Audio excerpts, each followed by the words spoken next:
na mapenzi ni kama bahari, ukishazama ndo basi umepotea. Na kumbe mwenzangu alikuwa na tanai, baada ya kuzama kwangu akaelea. Hivi wewe mapenzi ni kama bahari, ukishazama ndo basi umepotea. Na kumbe mwenzangu alikuwa na tanai, baada ya kuzama kwangu akaelea.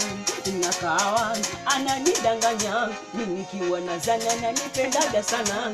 Nikaona mkwanja nikamuage mama, japo tukivile sikongela mama. Wakaja wajinga wakamchukua, wakamonga onga mwisho